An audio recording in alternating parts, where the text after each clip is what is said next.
Hi, welcome to the Medicare Show. I'm your host and Medicare advisor, Jeffrey Kuhn. This episode is based on a lot of phone calls I've received in the last week to 2 weeks. This must be 2025, must be the year that people are thinking about retiring.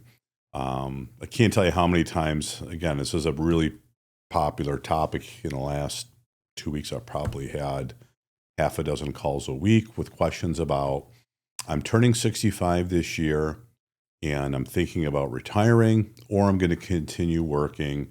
And there's a lot of questions about Medicare and how that works. This is going to be a two-part podcast. The first are things that you really want to be aware of when you're turning 65 while you're working, because there's so many mistakes I see that people make and it's too late after the fact and they're not getting good advice. And you definitely don't want to get advice from your coworkers or other people around this, because I'll tell you, most of the time they're not correct. So I'm going to break this down into two cases. The one for a person that's going to continue working and they're turning 65, and for somebody that's turning 65 and that's going to be retiring. There's just a couple of different things that you're going to want to take into consideration based on which of those two paths that you're on. So let's first talk about somebody that's going to be turning 65. And I actually just had this conversation again yesterday. Somebody that came into the office and wanted to talk about potential retirement dates in June. And one of the things I was mentioning is as you're preparing to be on Medicare, you've got to understand the first and most important thing is, what insurance do you currently have? Because rules and regulations around your insurance is very different once you're on Medicare than prior to being on Medicare. Medicare cares that your insurance is considered credible coverage.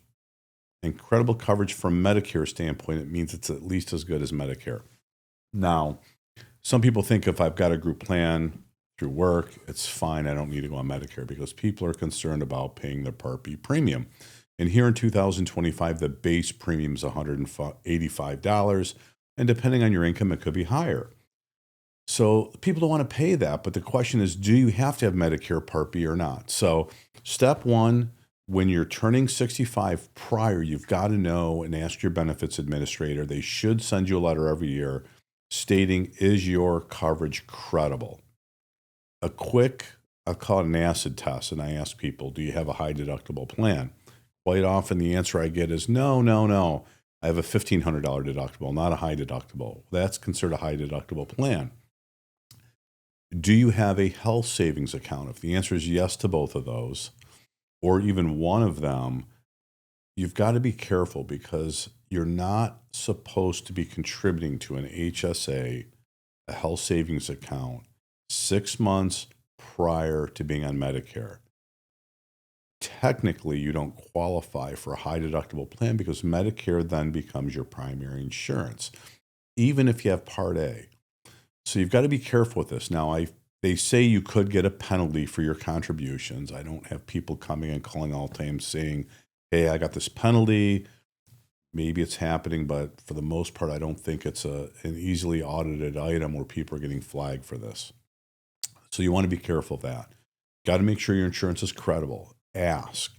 Once you turn 65, you really need to evaluate, is that insurance better for you, or are you better off going on a Medicare and picking up your Part B premium? So that is the second thing. Do you need Medicare Part B? And again, you want to ask in your plan documents, not something that's usually readily available. You're going to have to ask the question, am I required to get Part B or not? Now, most small insurers that they're under that class of, where they don't have to offer benefits, they typically are going to require you to be on Medicare Part B as well.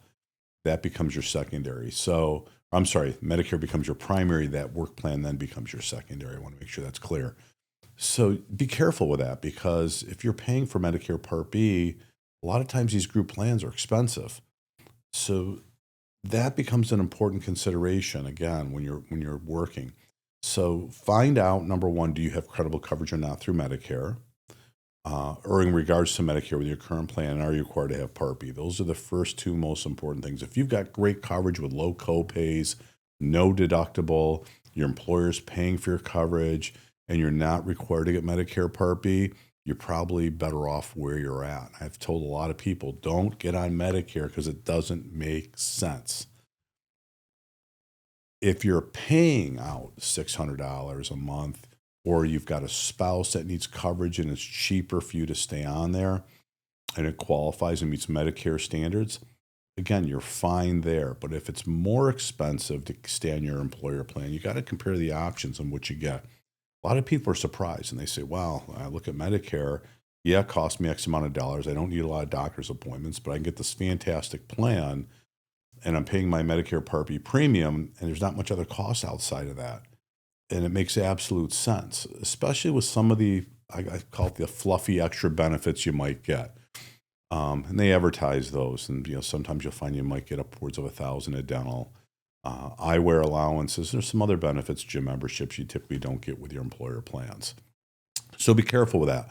Make sure when you're turning 65, you find that out ahead of time, because if you're required to get Medicare Part B, you've got to do that at least 30 days out. From turning 65, you want to apply for that.